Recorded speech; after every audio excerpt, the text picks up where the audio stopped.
안녕하세요, 손유빈입니다. 오늘은 그동안의 시장에서 그나마 좀 쉬었던 대표적인 기술주라고 할 수 있죠. 네이버와 카카오의 강세가 돋보인 하루였습니다. 미국 연준의 긴축 완화 기대에 더불어서 메타가 400억 달러의 자사주 매입으로 20% 넘게 급등을 했고요. 네이버도 예상외로 양호한 실적을 발표를 하면서 호재가 만발한 상승을 견인하는 장세였습니다. 네이버의 서치 GPT 상반기 출시 예고로 챗봇주 열풍은 이어졌고요. 오늘 코스닥에 상장한 3기 EV의 급등, 또 오브젠의 상한가까지 새 새내기주의 흥행도 이어지고 있습니다. 2023년 주도주로 도약을 준비 중인 성장주의 행보 잠시 후에 확인을 해보시고요. 오늘장 마무리 주식으로 시장 정리해봅니다. 김병수 PB의 종목 먼저 확인해보시죠. 네, 김병수의 오늘장 마무리 주식은 한국타이어앤테크놀로지입니다. 4분기 어닝 서프라이즈를 기록한 데 이어 올해 1분기 실적도 호조세를 보일 것이라는 전망이 있으면서 급증하는 모습을 보였습니다. 고급 타이어 비중 확대 추세에 따른 성장세를 주목하면서 전기차 전용 타이어도 주목해볼 필요가 있다고 생각하고 있습니다. 네, 어제 이제 깜짝 실적을 발표하면서 오늘 시장에서 또 강한 시세를 분출을 해줬습니다. 이어서 김성준 부장의 오늘장 마무리 주식 만나봅니다. 네, 김성준의 오늘장 마무리 종목은 나무가입니다. 삼성전자의 XR 시장 진출 소식과 함께 갤럭시 23의 출시가 임박함에 따라서 3D 센싱 모듈 카메라 업체인 나무가가 장중 신고가를 돌파하는 모습을 보였습니다. 계속해서 이 XR 관련주들을 이끌어갈 수 있을지 여부, 상대적으로 나무가가 가장 밸류에이션 매력도 높은 그런 업체이기 때문에 추가적인 견인을 할지 여부를 주목을 해봐야 될 것 같습니다. 네, 삼성전자의 XR 시장 진출 소식이 오늘도 시장을 뜨겁게 달구고 있습니다. 관련 종목들의 외형 성장, 이익 모멘텀 잘 체크를 해보시고요. 강준혁 파트너의 오늘장 마무리 주식은요? 예, 강준혁의 오늘장 마무리 주식은 네이버입니다. 네이버는 사실 미국 시장이 좀 상승을 했던 가장 주도한 이유 중에 하나가 디스인플레이션이라는 부분 때문이었고, 이 디스인플레이션 부분으로 인해서 미국의 성장주들이 강세를 보였습니다. 이 성장주를 한국에서 대표를 한다면 바로 네이버가 아닌가 이렇게 생각이 들고요. 특히 네이버의 경우에는 이제 해외로 진출을 해서 국내 기업이다, 국내용 기업이다라는 이미지 쇄신까지도 올해는 내세울 수 있게 되었다라는 점에서 네이버를 선택해봤습니다. 네, 이 피크아웃 기대감이 네이버를 또 강하게 끌어올리면서 오늘 시장에 또 훈풍을 불어 넣어줬습니다. 다양한 종목들의 이슈와 기술적 분석을 통해서 여러분과 내일을 함께 열어갈 종목들도 지금부터 확인해 보겠습니다.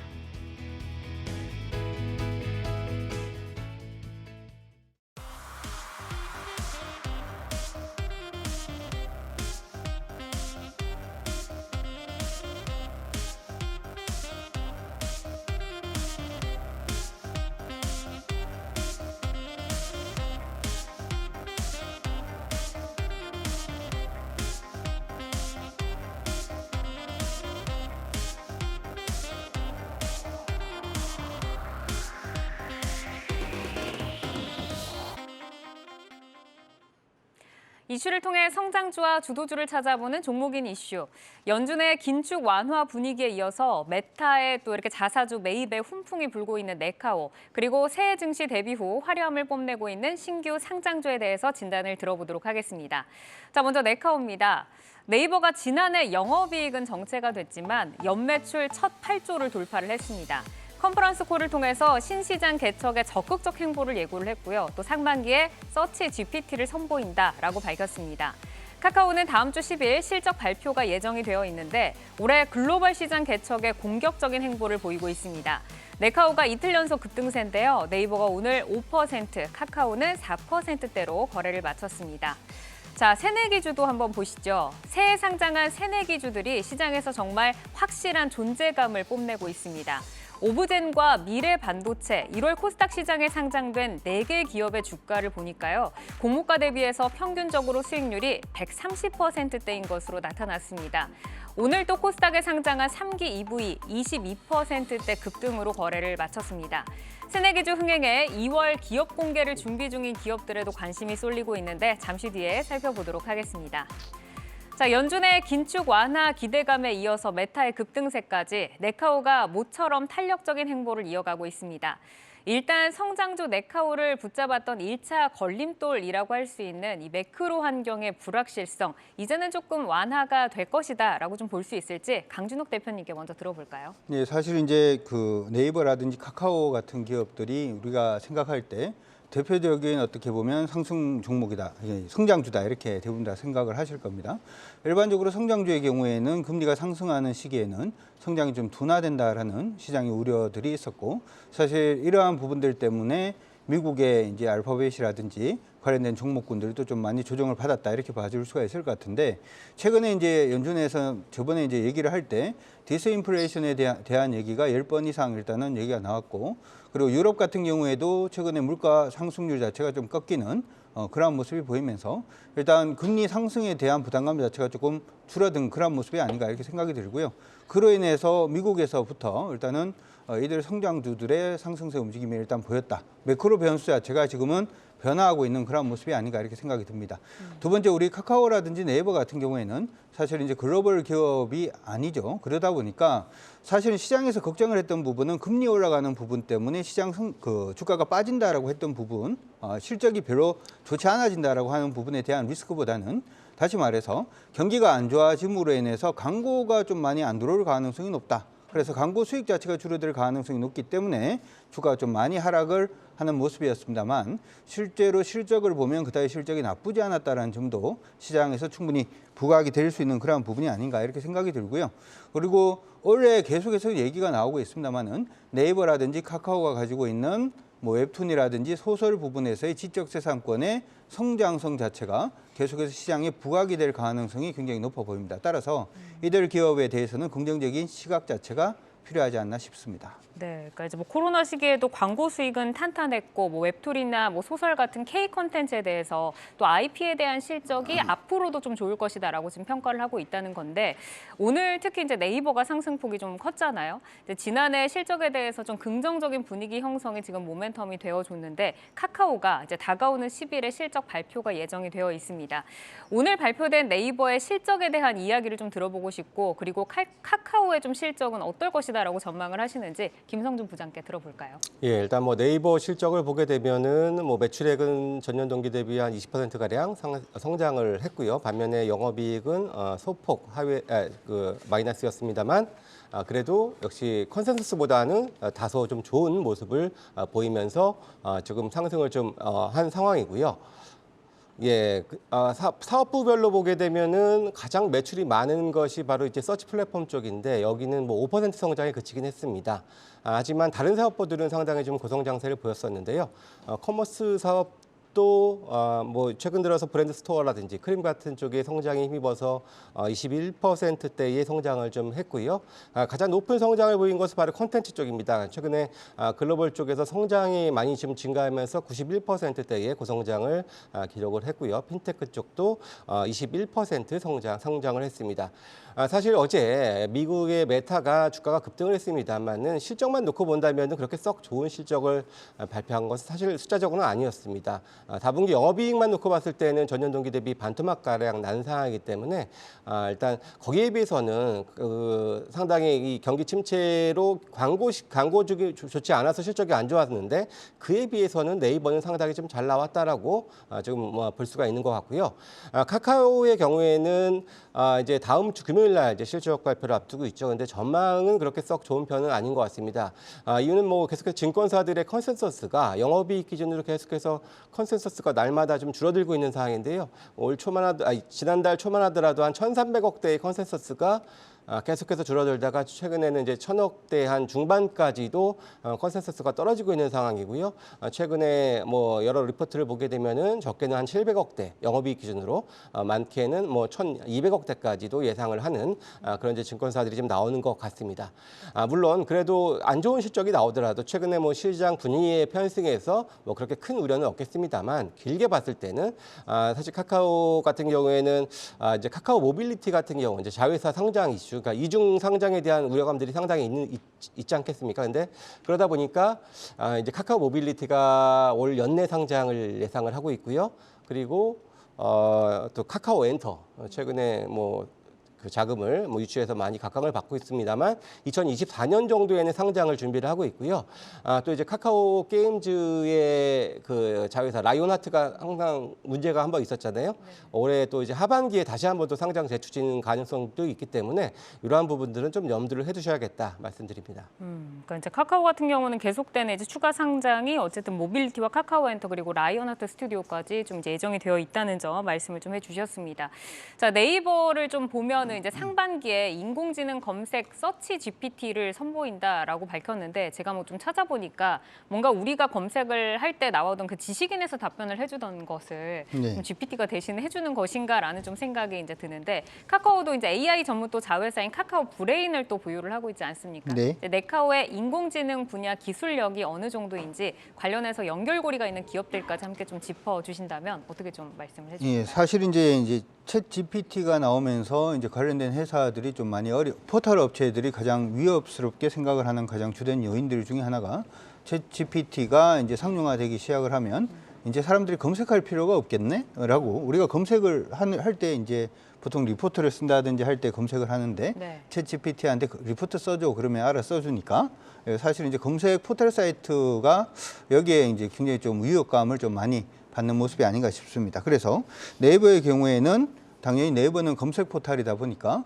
서치하는 부분에 GPT를 활용하는 그러한 부분의 어떤 서비스 부분을 준비하고 있다라고 얘기를 지금 하고 있고요.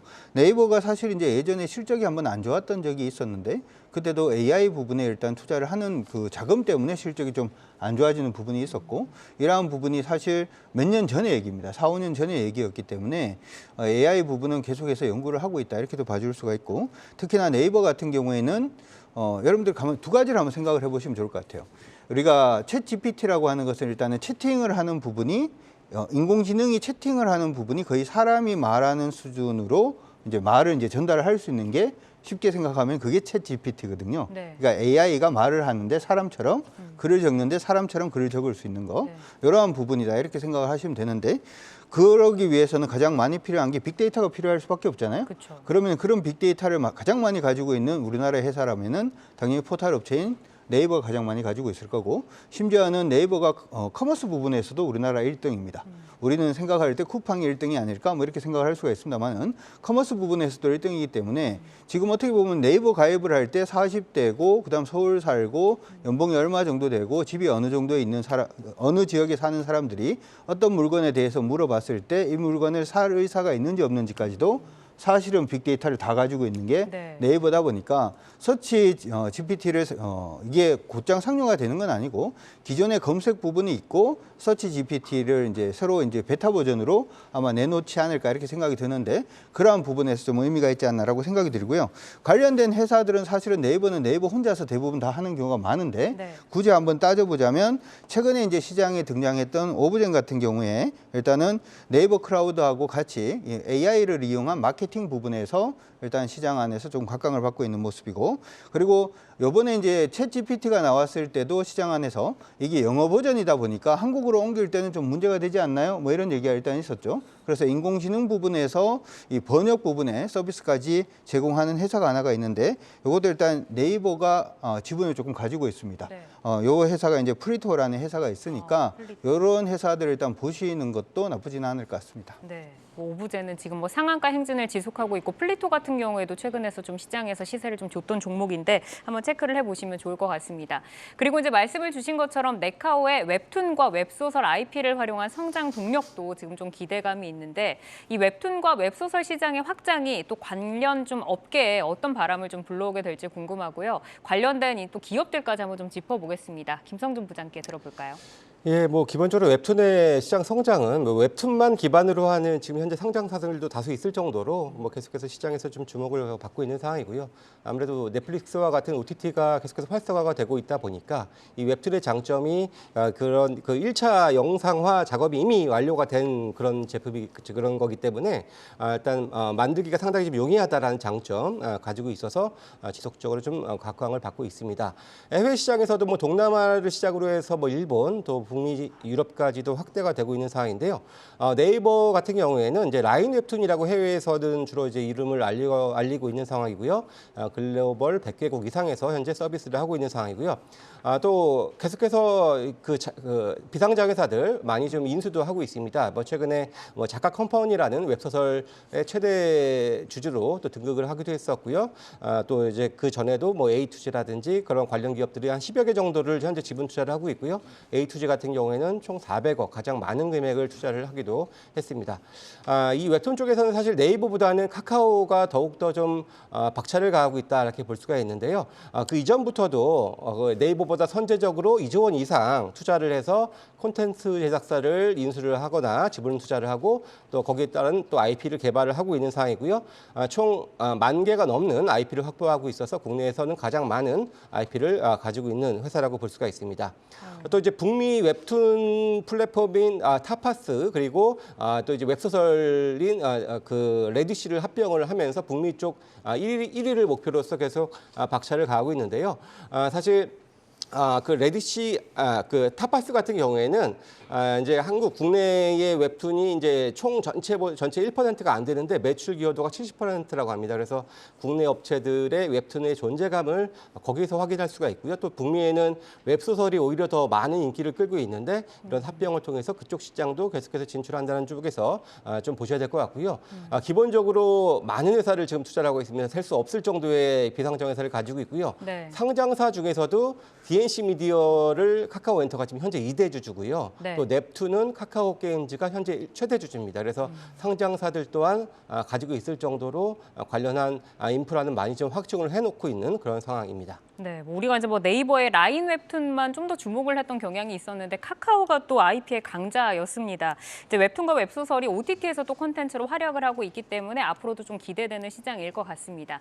이제 네이버와 카카오 올해 신사업 그리고 이제 해외 시장 진출에도 공격적인 행보를 예고를 했습니다.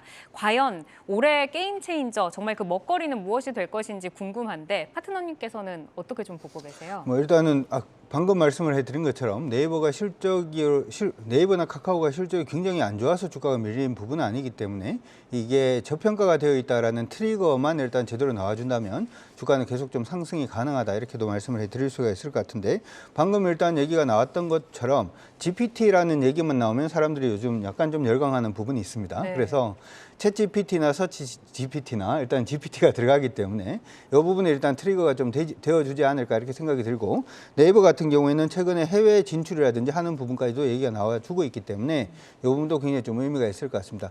두 번째 카카오 같은 경우에는 카카오 모빌리티가 지금 상장 예정은 되어 있습니다만은 이 부분이 지금 자율주행 관련돼서 시장 안에서는 굉장히 물밑 활동들이 좀 많습니다. 현대차 자율주행하는 부분도 강남에서 자율주행 시행했던 부분도 카카오 모빌리티와 협업을 해서 진행을 했고요. 최근에 이제 그 기아 같은 경우에도 자율주행 부분을 선포를 할 때 그때의 협력사가 바로 카카오 모빌리티였다라는 네. 점을 우리가 감안을 해본다면 카카오는 자율주행 그리고 네이버는 서치 GPT라고 말씀드릴 수 있을 것 같습니다. 네, 요즘에는 GPT, 로봇, 인공지능 이런 것들이 붙어야지 네. 또 이렇게 좀 활약을 하는 그런 시장인 것 같은데 GPT 전쟁에 또 네이버가 참전을 했다라는 기사의 제목도 있더라고요. 자, 이어서 신규 상장주 진단을 또 들어보겠습니다. TMC, 미래반도체, 오브젠에 이어서 또 오늘 3기 EV까지 정말 새 신규 상장주들의 활약이 굉장히 지금 뜨겁습니다. 신규 상장주들의 기업 내용 그리고 이제 주가 추이부터 좀 점검을 받아볼까요, 파트너님? 예, 일단은 최근 들어서 신규 상장된 종목들이 굉장히 좀 강세 움직임을 많이 보여주고 있는데 이건 어떻게 보면 좀 당연하지 않나 개인적으로 그렇게 생각을 합니다. 죄송합니다.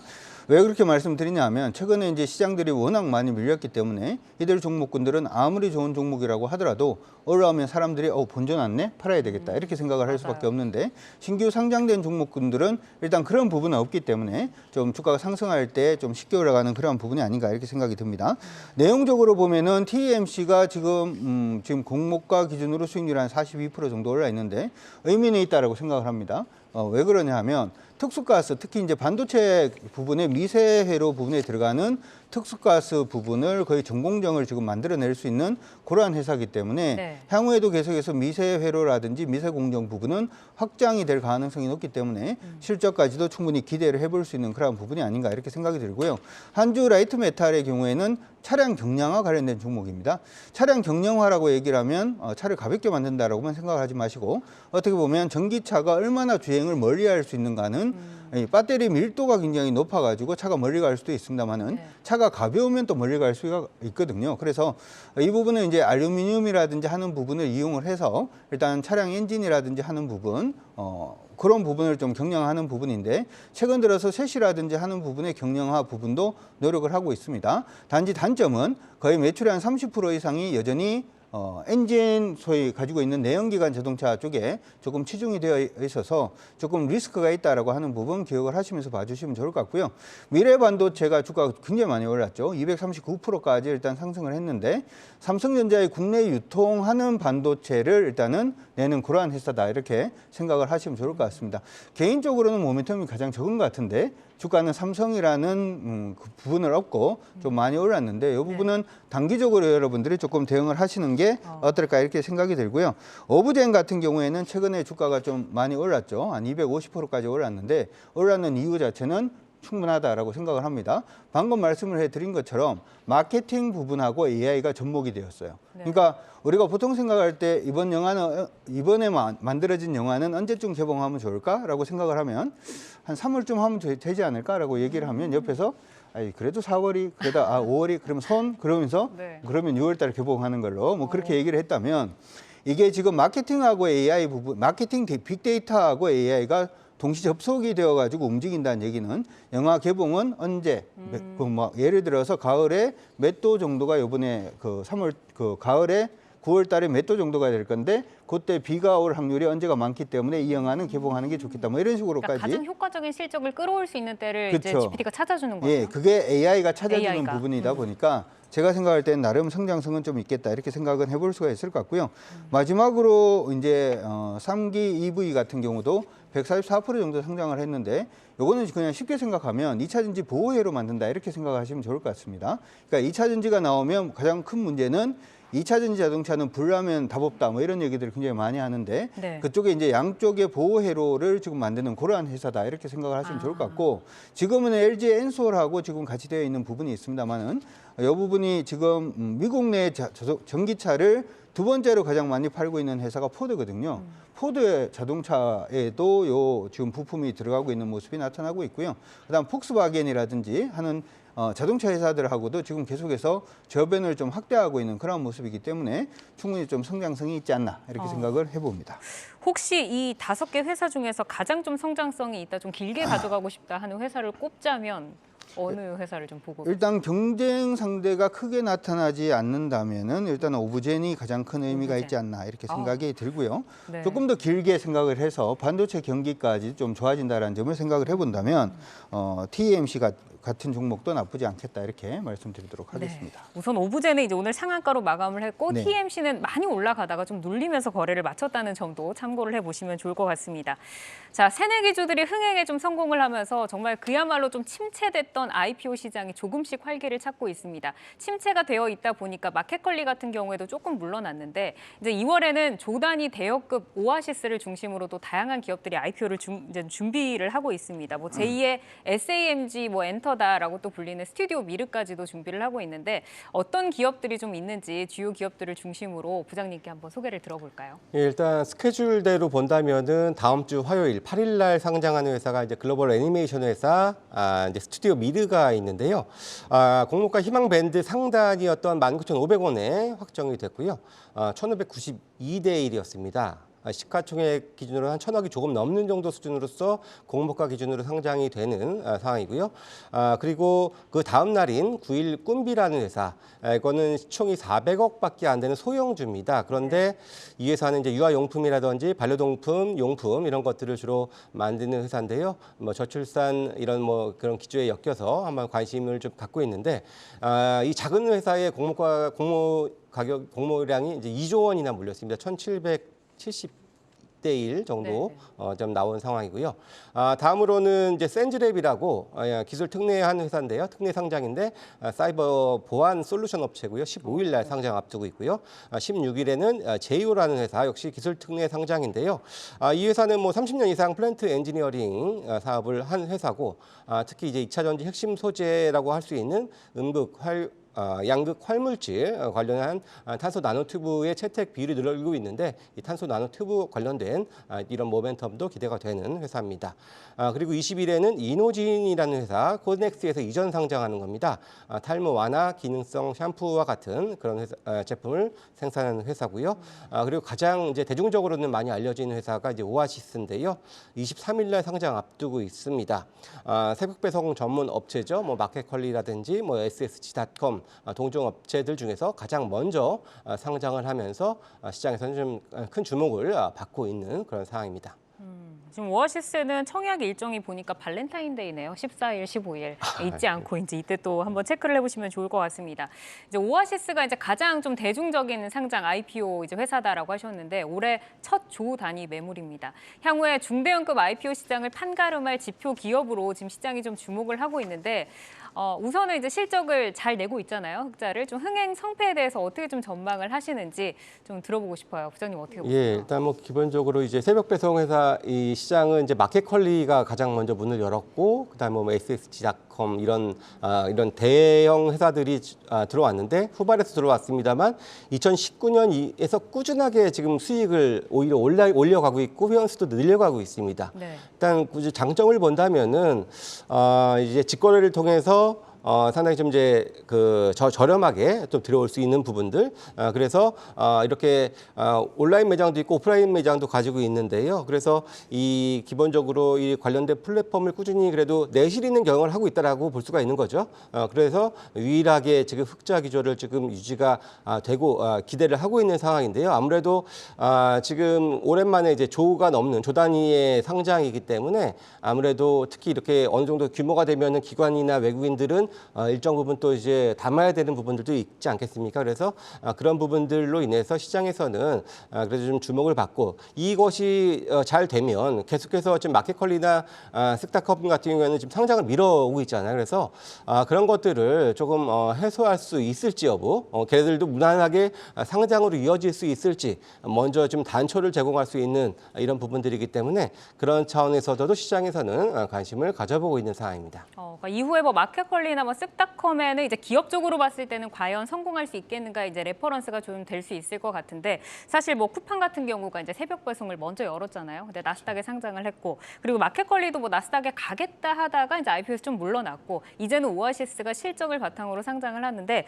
혹시 이제 강준혁 파트너님께 질문을 드려보면 뭐 스튜디오 미르도 지금 굉장히 핫하잖아요. 네. 근데 스튜디오 미르냐 오아시스냐 어느 곳에 내가 좀 청약을 해볼까라고 한다면 두 기업 중에서는 어느 쪽을 좀 더 높게 보세요? 사실은 저는 이제 공모주 같은 경우에는 그렇게 사실은 관심이 별로 없습니다만은 굳이 꼽는다면은 저는 그냥 오아시스 쪽으로 한번 오아시스 보는 게 쪽으로. 좋지 않을까라고 생각이 듭니다. 네, 요즘에는 그래도 뭐 공모주의 또 흥행이 워낙 뜨겁다 네. 보니까 어쨌든 오아시스 쪽으로 좀 손을 들어주셨습니다.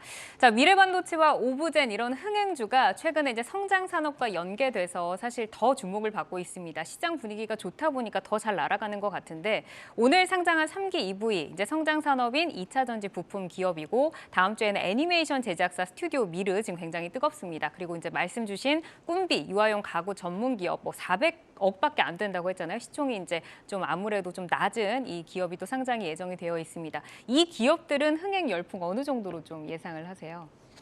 사실 이제 제가 아까 오아시스라는 부분도 좀 언급을 해드린 것처럼 왜 이렇게 말씀을 해드렸냐면 이 공모 같은 경우에는 흥행 자체가 일단은 굉장히 중요합니다.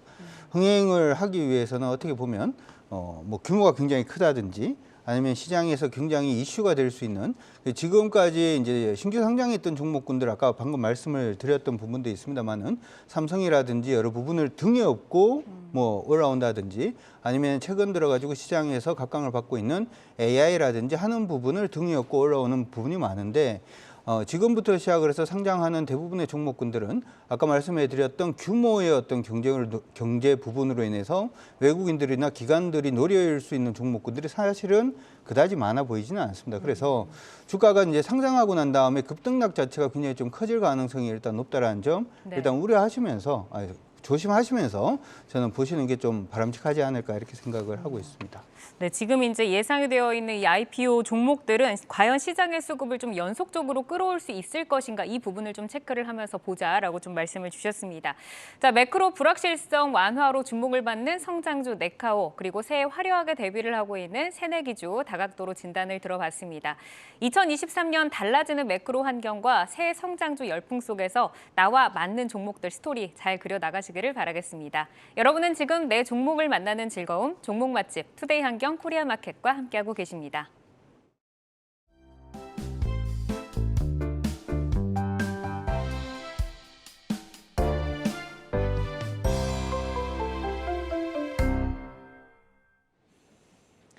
주식창 조회수를 통해 투자자분들의 관심 종목 만나보는 조회수 업앤다운 시간입니다. 오늘 올라온 종목 확인해 보겠습니다. 먼저 연준의 긴축 완화에 이어 메타 훈풍으로 연일 동반 강세를 보인 네카오 보이고요. 2차 전지 관련주로 상장 첫날 22% 상승 마감하며 코스닥에 화려하게 데뷔한 3기 EV, 그리고 에코프로, 오브젠, 모아데이터 등이 올라와 있는데 오늘은 위메이드와 플리토, NP 만나보겠습니다. 먼저 위메이드부터 보겠습니다. 블록체인을 접목한 신작 게임 미르엠 글로벌이 초반 순항하며 주목을 받고 있습니다. 자체 발행 암호화폐 위믹스의 상승도 긍정적으로 작용하는 모습인데요. 오늘 주가 13% 상승으로 마감을 지었습니다. 이어서 플리토 보겠습니다. 언어데이터와 전문 번역 서비스 기업으로 챗봇용 언어데이터 수요 증가에 따른 외형 확장이 기대되고 있습니다. 오늘은 네이버의 상반기 서치 GTP 출시 소식이 모멘텀으로 작용을 했는데요. 최근 우상향 흐름 이어가고 있습니다. 오늘도 5% 상승하면서 거래를 마쳤고요. 계속해서 NP 보겠습니다. 삼성전자의 XR 시장 출격 소식에 XR 콘텐츠 기업으로 부각이 됐습니다. 지난 1월 31일 북미 프로젝트 계약 체결을 공시하기도 했는데 오늘은 27%의 강한 상승으로 거래를 마쳤네요. 네, 그러면 먼저 위메이드부터 김병수 PB님과 함께 살펴보도록 하겠습니다. 블록체인을 접목한 미르엠이 성공을 거둔다면 게임 업계에도 새로운 바람이 불 것으로 보이는데요. 초반 성과는 좋다고 하던데 향후 이용자 수 추이 어떻게 전망하실까요? 네, 미르엠 글로벌이 오랜만에 이제 성공한 게임으로 나왔다라고 요약을 드려보고 싶습니다. 동시 접속자가 7만 명을 유지하고 있고 앞으로도 조금 더 늘어날 것이다라는 그 긍정적인 기사도 함께 나오고 있습니다. 이와 함께 위믹스 가격도 많이 오르고 있는데 이번에 위믹스 같은 경우에는 4대 거래소에서 거래 지원이 종료될 때만 해도 200원대를 주저앉았다가 이번에 다시 한번 글로벌 거래소 비트마트 등에서 신규 상장된 이후에 한 1,000원대까지 거래되는 모습을 보이고 있습니다. 그래서 추후 이제 글로벌 게임 플랫폼이 이제 스팀에 론칭한다면은 아마 이 미르엠 글로벌이 동시 접속자 수가 추가로 더 상승할 수 있다라는 긍정적인 기사가 함께 나오고 있고, 이 이유는 이제 태국이나 홍콩, 필리핀 등에서 앱스토어에서 1위 또는 2위를 기록하고 있기 때문에 서버 수도 14개에서 한 22개까지도 증가한다라는 이야기가 함께 나오고 있습니다.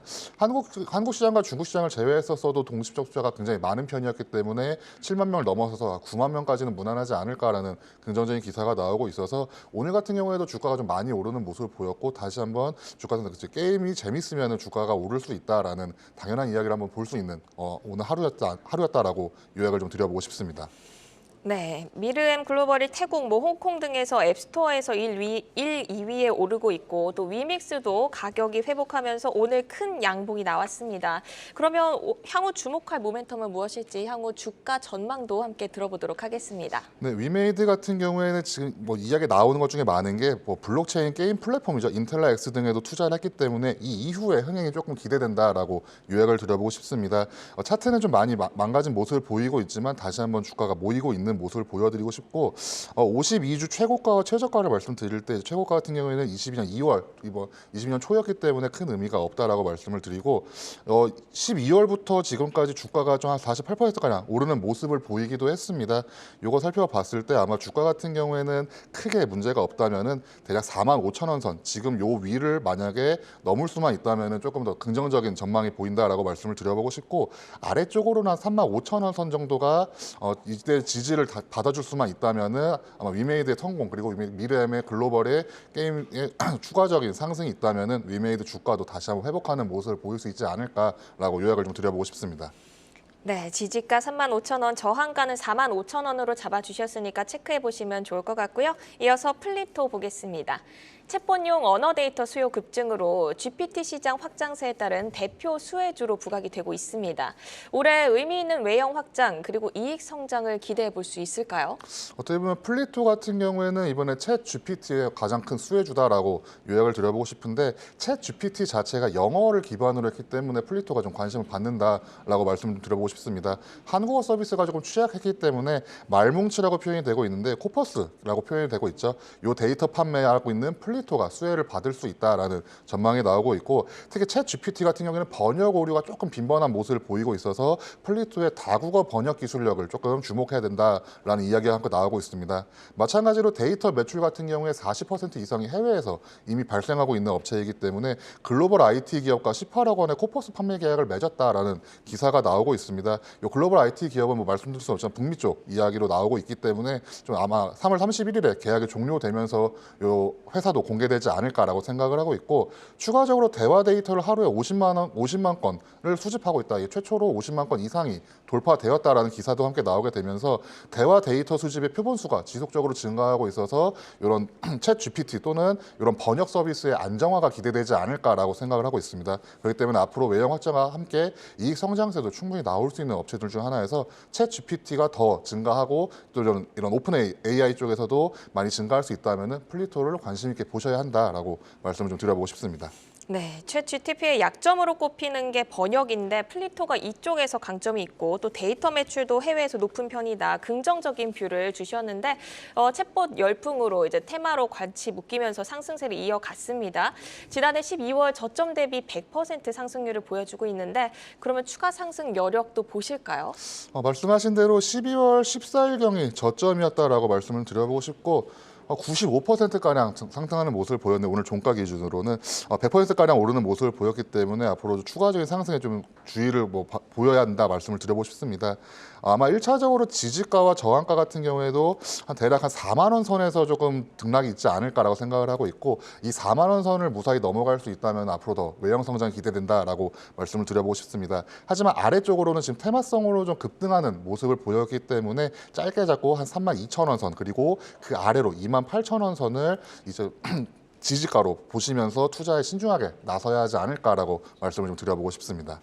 네, 이어서 NP 보겠습니다. 삼성전자의 XR 시장 진출 소식에 주목을 받고 있습니다. 글로벌 기업과 다양한 메타버스 사업도 추진 중인데 먼저 NP의 기술 경쟁력이 어느 정도인지 알아봐야 될 것 같습니다. 또 메타버스 확장에 따른 기대 성과는 어느 정도일까요? 어떻게 보면 XR, AR, VR로 표현되는 이 XR 시장이 드디어 2023년에 대기업들의 이제 개화가 시작되었다라고 말씀드려보고 싶고 삼성전자가 이제 XR 생태계를 구축한다라는 소식이 전해졌습니다. 이 소식에 이제 메타버스 업종들이 강세를 보이는 1월 한 달이었다라고 요약을 드려보고 싶은데 MP 같은 경우에는 XR 기반의 실감형 콘텐츠를 제작하는 기업으로 알려져 있습니다. 기존의 선구자였던 이제 메타 플랫폼스죠. 페이스북 외에도 삼성전자와 애플 등이 XR 기기에 이제 진입했기 때문에 XR 기기가 발전하게 되면서 이 콘텐츠를 제작하는 회사들도 충분히 수혜를 받을 수 있다라고 이야기가 나오고 있고 북미 프로젝트라고 표현되는 248억 원 규모가 나왔기 때문에 이 이후에도 과연 앞으로도 어떻게 나올 수가 있나라는 걸 살펴보시면서 MP도 추가적으로 상승 여력도 살펴보시는 게 맞지 않나라고 생각을 하고 있습니다. 네, 추가 상승 여력을 살펴보자라고 말씀 주셨는데 4거래 연속 상승을 했어요. 오늘은 27%의 강한 상승을 보여줬는데 이제 8,000원대로 단숨에 올라섰습니다. 기존에 보유하신 분들은 한번 차익 실현에 나서야 될 시점이라고 보시는지 아니면 추격 매수도 가능한 시점인지 어떻게 보실까요? MP 같은 경우에는 지금 XR 시장이 많이 나왔다가 5거래일 동안 거의 45%가량 급격한 상승을 보이는 모습을 보이고 있습니다. 오늘 같은 경우에도 거의 상한가에 근접한 27%가량의 상승하는 모습을 보이게 됐는데 주가 상승이 굉장히 가파른 모습을 보였습니다. 하지만 XR 기기와 또는 이제 MP 같은 경우에도 이런 XR 기기 쪽에서 관심을 받는 컨텐츠 업종이기 때문에 추가적인 상승 충분히 가능하다. 하지만 이미 보유하신 분들께서는 차익 실현도 가능한 구간이지 않을까라고 말씀을 드려보고 싶고 어떻게 보면 지지가와 저항가가 그렇게 큰 의미가 있지는 않을 것 같다라고 말씀을 드려보고 싶습니다. 싶습니다. 하지만 아래쪽으로 만약 6,000원 선 내외가 깨진다면은 다시 한번 투자에 좀 신중을 기해야 되지 않을까라고 말씀을 드리고, 특히 금리 인상 기조가 조금 완화되는 모습을 보이고 있기 때문에 메타버스 시장 쪽에 충분한 관심을 받을 수 있다라고 말씀을 드려보고 싶습니다. 그렇기 때문에 좀 주가가 많이 빠진 메타버스와 그 이를 비롯해서 XR 기기 또는 AR, VR 기기 쪽 시장도 충분히 관심을 받을 수가 있기 때문에 23년 상반기에는 이제 다시 한번 기술주 중심의 뭔가 시장이 일어나지 않을까라고 기대 어린 시선을 말씀드리고 싶습니다. 네, 보유자분들은 차익 실현 가능한 구간이고 지지가는 6,000원 선으로 잡아주셨습니다. 오늘 조회수 업앤다운은 위메이드와 플리토, NP 점검을 해봤습니다. 새해 들어 신성장 산업들이 시장을 주도하면서 화려한 질주를 하고 있는데요. 초기 성장주의 변동성 유의하시면서 미래가치 미리 잘 선점해 보시기 바랍니다. 종목 조회하고 궁금증도 풀고 조회수 업앤다운은 주식창을 통해 확인하실 수 있습니다.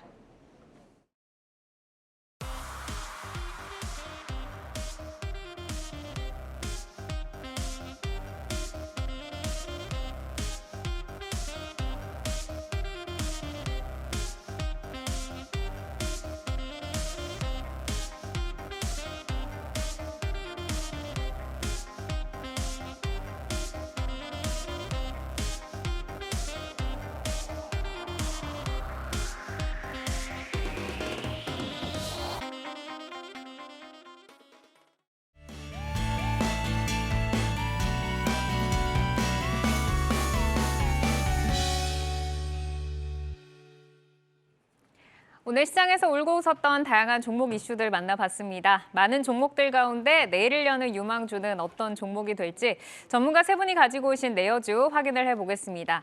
자, 먼저 강준혁 파트너의 종목 CJ E&M부터 보겠습니다. 오늘 8.9%, 이 9% 정도의 이제 급등이 좀 나왔는데 성장 동력부터 한번 점검을 받아볼까요? 사실 이제 CJ E&M이라고 얘기를 하면 우리가 그냥 미디어 뭐 이렇게 생각들을 많이 하십니다만은 하는 일이 이제 음악도 하고 있고요. 그 다음에 미디어라든지 하는 부분도 일단 좀 진행을 하고 있는 그러한 회사죠. 그리고 지금 연예인이라든지 하는 부분을 통해서 이제 공연도 하고 있고 뭐 그런 부분의 회사다, 이렇게 좀 복합적으로 봐주시면 좋을 것 같습니다. 사실 이제 CJ E&M의 주가가 가장 못 갔던 주된 요인들 중에 하나가 바로 이제 티빙이라고 하는 OTT 업체의 실적 부진이 아니었나 이렇게 생각이 드는데요. 최근에 하나 우리가 생각을 해볼 게, 요즘 뜨는 드라마는 전부 다 K 드라마가 좀 많이 뜨고 있다는 거 아마 여러분들 느끼시지 않을까 싶습니다. 넷플릭스를 켜도 이게 분명히 넷플릭스를 켰는데 K 드라마를 보고 있는, 디즈니 플러스를 켜도 이게 분명히 디즈니는 미국 건데 K 드라마를 보고 있는 이상한 현상들이 있죠. 네. K 드라마의 강세는 어떻게 보면은 이제 CJ E&M의 티빙의 강세가 좀 더 보여줄 가능성, 가입자 수가 요즘 좀 많이 증가를 하고 있는데 이러한 부분으로 실적이 턴할 수 있다 이렇게 생각을 하고 있고요. 특히 이제 미국의 피프스 시즌 4하고 저번에 그 합병 인수 부분에 대한 얘기가 나올 때 비용이라든지 하는 부분에 대한 부담이 있었습니다만은 최근에 20편 이상을 일단은 또 받는 이러한 부분들 때문에 티빙 가입자 수가 더욱더 증가할 가능성이 높고요. 올해는 티빙 가입자 수로 봤을 때 일단 티빙의 어떤 손익분기점을 넘을 수 있는 그러한 부분도 일단은 마련이 되어 있고, 그리고 음원 부분은 여러분 아시다시피 콘서트라든지 하는 부분들로 인해서 실적이 굉장히 좀 좋아질 가능성이 높고, 올해 하반기에는 또 신인 그룹이 2개 그룹 정도 또 런칭이 된다라고 얘기가 나오고 있으니까 네. 시장에 충분히 기대를 한번 해보셔도 좋을 것 같습니다. 특히 이제 이러한 부분을 우리가 알고 있다라고 하더라도 시장 안에서 아무도 움직여주지 않는다면 종목 볼 이유가 사실은 없는데요. 차트 보시면서 좀 의미를 찾아드리도록 하죠. CJ E&M 같은 경우에는 사실 외국인들과 기관들한테서 계속 소외를 좀 당하던 그러한 회사였습니다. 지금 보시는 것처럼 지금 빨간색 선이 위에 외국인이고 파란색 선이 기관인데요. 다 계속 팔고 있죠. 팔고 있다가 최근 들어가지고 이제 티빙이라든지 하는 부분에 모멘텀이 생기면서 기관들 매수가 지금 굉장히 강하게 좀 유입이 되고 있고요. 오늘도 기관 매수로 인해서 한 8% 정도 일단 상승을 해주는 모습인데, 이전의 낙폭에 비해서 보자면 아직까지 갈 길은 좀 멀지 않았나 이렇게 생각이 듭니다. 그래서 1차적으로는 목표가는 한 13만 5천 원 정도 제시를 해드리고, 선절가는 10만 3천 원 정도 제시해드리도록, 10만 3,800원 정도 제시해드리도록 하겠습니다. 네, 그동안 CJ E&M에 좀 이제 발목을 잡고 있었던 이제 티빙이 좀 턴어라운드에 좀 성공을 할 것으로 보이면서 이제는 좀 좋아질 것이다라고 말씀을 주셨는데, 뭐 환승연애 같은 프로그램으로 굉장히 신규 가입자들을 이제 많이 끌어모았다라고 하더라고요. 자, 이어서 김성준 부장의 종목으로 넘어가 보도록 하겠습니다. 이제 솔리드 가지고 오셨어요. 정말 오랜만에 만나는 찐 그 5G 종목이 아닌가 싶은데 2024년까지 이제 장기 호황을 누릴 가능성이 좀 언급이 되고 있습니다. 스토리 먼저 들어볼까요? 예, 일단 먼저 솔리드를 앞서서 통신 장비 전체적인 걸 말씀을 드려야 할 것 같아요. 2020년에 삼성전자가 이제 버라이즌에 대규모 수주를 한 다음에 최근 2년간은 거의 대규모 투자는 없었다고 보셔야 될 것 같습니다. 그런데 작년에 2분기부터 미국이 3.5GHz의 투자를 시작을 했고요. 10월엔 3.7GHz의 투자를 본격화하면서 올해는 전반적으로 통신 장비 업체들의 그런 실적에 긍정적인 영향을 미칠 것으로 보여집니다. 거기에 더불어서 인도 시장이 이제 올해 아마 인도가 글로벌 인구 1위로 될 것으로 지금 전망들이 되고 있는데요. 인도도 작년 10월부터 5G 투자를 본격화하고 있습니다.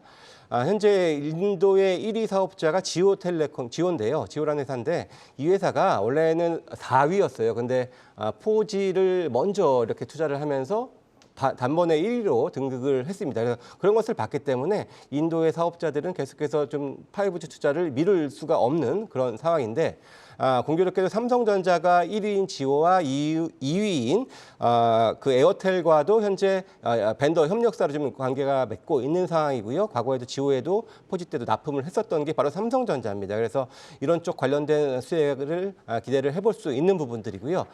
또 하나는 이제 정통부에서 이제 4이동통신 관련된 얘기들이 나오는데요. 뭐 가능성이 희박하다는 얘기들도 있습니다만은 쿠팡이나 뭐 네카오 등의 이런 플랫폼 업체들이 거론이 되고 있는 상황입니다. 이게 행여나 된다면은 또 플러스 알파의 요인으로 작용할 수 있을 것으로 보여집니다. 그래서 통신주들 전반적인 기대감을 먼저 말씀을 드렸고요.